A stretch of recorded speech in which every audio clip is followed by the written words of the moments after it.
mau terima. Tapi saya desak beliau, Pak Wali, kalau hari ini Pak Wali tidak mau terima, mungkin akan ribut. Makanya di kesempatan itu di keterwakilan ada sekitar 5 orang itu hari kita bersama-sama Pak PJ, dan memang boleh dibilang kemarin perda yang dikenakan oleh teman-teman pemulung itu tidak akurat dan tidak benar, karena di situ tidak ada menyangkut persoalan pemulung, dan itu diakui oleh Pak PJ dan Kabid Sosial bahwa itu tidak benar. Halo kerabat Sultralain, kita jumpa lagi di program Inspiratif Sultralain. Bersama saya Junaid, kita kembali setelah yang satu ini. Hai kerabat Sultralain, bagai punggung merindukan bulan. Itulah peribahasa yang menggambarkan suatu harapan yang mustahil dapat dicapai. Tapi sepertinya hal itu tidak selamanya benar, karena nasib seseorang bisa saja berubah. Sahabudin misalnya, siapa sangka loh, ia yang dulunya cuma buruh di salah satu swalayan, juga pernah menjadi penjual kaset, kini telah menjadi orang penyambung lidah rakyat di parlemen. Kita sama-sama ketahui, di parlemen itu nggak semua legislator dari golongan kaum berada.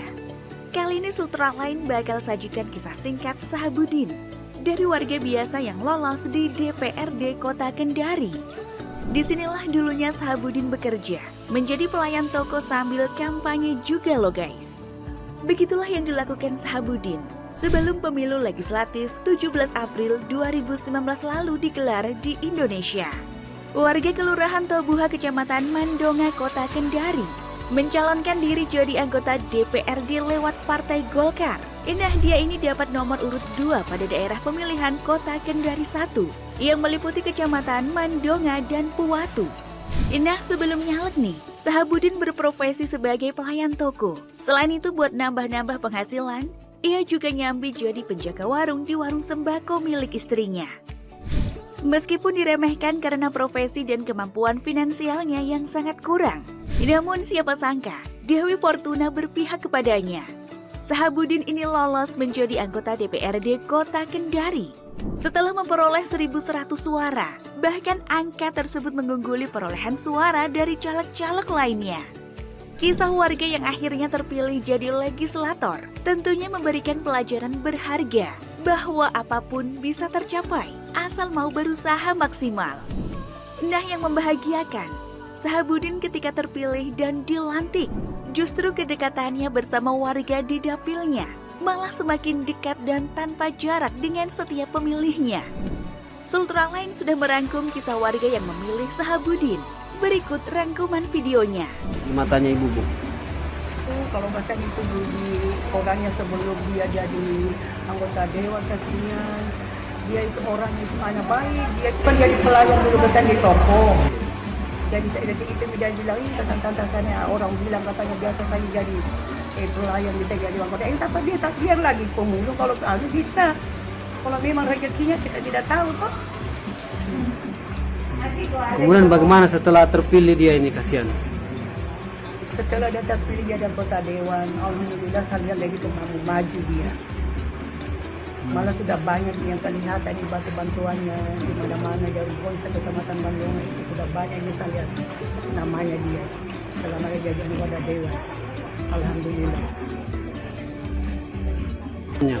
Harapan saya mudah-mudahan ke depannya lebih maju dari yang kemarin-kemarin. Adapun yang sudah dia lakukan, mudah-mudahan lebih lagi yang lebih bagus lagi. Harapan saya mudah-mudahan dia jadi terpilih lagi dan masyarakat itu dapat menikmati apa yang dia bantukan. Kembali ya ini sudah barang terbukti Pak, karena posisinya yang dia lakukan kepada masyarakat sini juga ya alhamdulillah semua masih ada jalannya untuk dia ke depan. Artinya semua masyarakat ini kan biasa ada caleg yang mencalonkan gini-gini setelah naik dia sudah melupakan, tapi kalau Sahabudin itu dia sudah terbukti karena dia naik tapi dia masih mengingat. Dari sebelum jadi anggota DPR, sebelum jadi anggota DPR sampai dia jadi anggota DPR satu periode ini, insya Allah kedua periode ke depan 2024. Tidak ada yang berubah di. Tidak ada yang berubah. Yang berubah mungkin cuma tai lalat saja sedikit.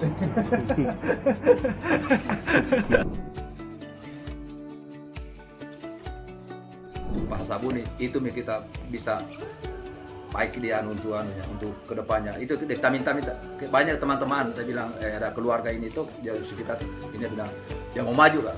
Insya Allah dia maju kembali. Kalau Anda terpilih untuk dokter, jangan berubah sistemmu, cara kerjamu untuk masyarakat. Bantu masyarakat ke depannya.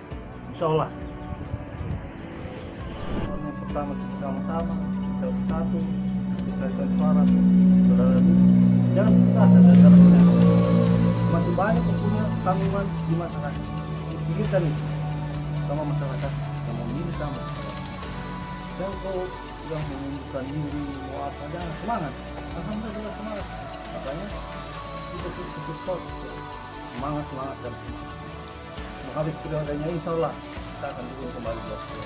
Namun pandangan sejarah perubahan dari beliau dari segi besar sekali perubahannya, segi pembangunan kampung, terutama di kampung Kolangida yang terisolir, kota yang terisolir juga sudah nampak kan melalui perjuangan beliau. Lampu jalan, drainase, masjid, bantuan sapi, bantuan tanaman, cengkeh, luar biasa lah. Kemarin ada juga bantuan yang lain. Luar biasa kalau Sabudi, terbukti. Bukan janji tapi bukti. Itulah kemarin kita demos gaul. Bukan kami ada untuk masyarakat dan terbukti bukan kami ada. Kami hadir untuk bagaimana membuka kampung yang terisolir menjadi sederajat dengan wilayah.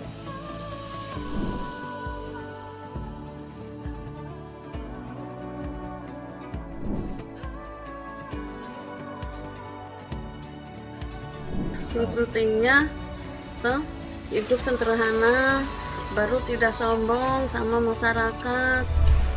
Nah, ternyata ada loh wakil rakyat yang sungguh-sungguh menjadi penyambung lidah rakyat.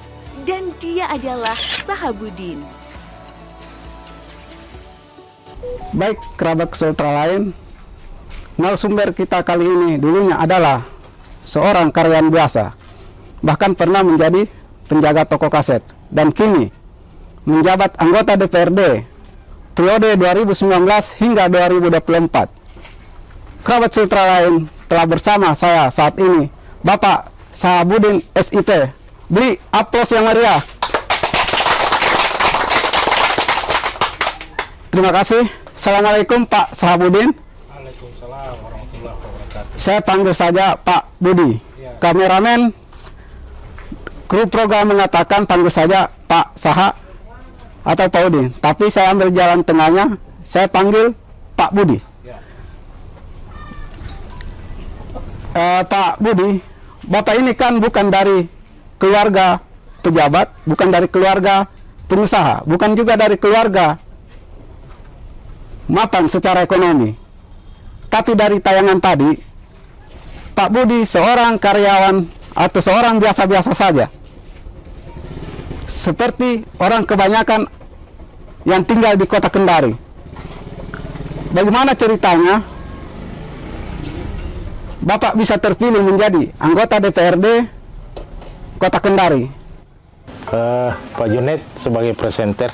Sebelumnya saya sapa dulu sahabat Sultralain dimanapun Anda berada. Assalamualaikum warahmatullahi wabarakatuh. Waalaikumsalam warahmatullahi wabarakatuh. Pertama-tama saya sampaikan rasa hormat, rasa terharu saya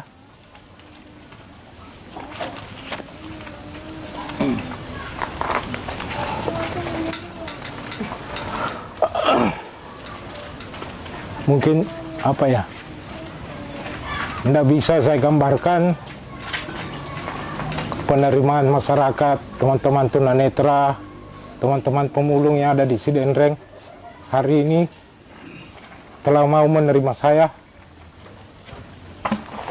Inilah mungkin wujud apa ya, bisa saya bilang rasa hormat saya terhadap masyarakat. Insya Allah apa yang menjadi keinginan dan harapan kita sama-sama, mari kita sama-sama berjuang ke depan, insya Allah seperti apa. Tapi lagi-lagi menyambung dari pertanyaan dari Pak Junaid tadi selaku presenter, kalau ditanya apa, kenapa bisa terpilih, mungkin itu sudah yang ya awal mulanya mungkin itu sudah apa ya, kuasa dari yang di atas, Allah Subhanahu wa Ta'ala, itu saya tidak bisa pungkiri. Tapi lagi-lagi saya berpikir bahwa apa ya, ini tidak terlepas dari kepentingan dan urusan dari masyarakat semua. Tanpa campur tangan itu mungkin saya tidak bisa berbuat apa-apa. Itulah mungkin yang menjadi apa, dorongan dan motivasi saya sehingga bisa terpilih di waktu di 2019 kemarin. Tapi lagi-lagi saya berpikir bahwa harapan dengan ketulusan hati kita untuk terus membantu, terus bersama-sama dengan kepentingan rakyat, itu yang memang menjadi apa ya, motivasi bagi diri saya untuk terus bergerak dan berjuang. Sehingga mungkin di kemarin saya diberi kesempatan. Kalau itu tidak ada, mungkin kesempatan untuk jadi wakil rakyat. Iya, kesempatan dari jadi wakil rakyat di 2019 kemarin sampai hari ini. Tapi insya Allah memang saya berpikir di 3 tahun sampai menjelang 4 tahun ini mungkin masih banyak tanggungan-tanggungan, bahkan PR-PR saya yang harus saya selesaikan, bahkan harus saya selesaikan di sisa masa jabatan saya di 2024 insya Allah. Seperti itu Pak Junaid.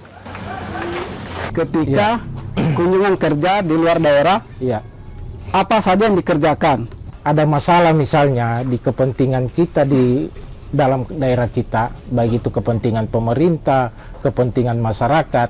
Nah inilah kita coba mencari, mensondingkan, menstudikan ke daerah-daerah lain agar supaya kita bisa melihat kacamata seperti apa yang mereka lakukan untuk bagaimana membangun misalnya masyarakatnya tidak ada ketimpangan misalnya atau apa. Ini coba kita lihat, dan itu ketika kita belajar dengan kepentingan di daerah lain, itu coba kita sampaikan kepada OPD teknis, misalnya pemerintah setempat di Kota Kendari ini, agar supaya bisa hal-hal yang menyangkut untuk kepentingan bersama, kepentingan masyarakat itu bisa kita sadur. Tapi kalau memang kepentingan itu yang kita dapat di daerah itu tidak bisa cocok untuk kita terapkan di daerah kita, ya mau tak mau memang kita harus ambil langkah, kita harus memecahkan sebuah ide dan gagasan, dan itu bisa lahir dengan kepentingan kita bersama, seperti itu saya. Di tengah-tengah kita sudah ada perwakilan disabilitas yang ingin bertanya kepada Bapak. Dari teman tunanetra, silakan teman tunanetra yang ingin bertanya. Iya, baik. Karena di disabilitas ini semua multi sektor. Ada isu perempuan, ada isu kesehatan, ada isu yang lain-lain. Nah, jadi itu mungkin ya saya kira Bapak sudah tahu itu dan mungkin sudah merumuskan dalam Perda. Nah, yang jadi pertanyaan kami, sudah sejauh mana rancangan Perda sekarang ini, bagaimana follow up-nya atau tindak lanjutnya ya. Saya kira itu. Terima kasih Bang John ya. Jadi saya tahu mungkin Bang John ini dia ikuti ini terkait Perda rancangan peraturan daerah tentang penyandang disabilitas ini. Ini sudah mulai diwacanakan dari periode kemarin ini, 2014-2019 teman-teman itu. Siapa yang paling berjasa dalam karir politik Bapak? Satu hal memang yang bisa dibilang bahwa paling berjasa dalam karir politik saya itu ibu saya. Demikianlah, nanti kita jumpa lagi di minggu depan bersama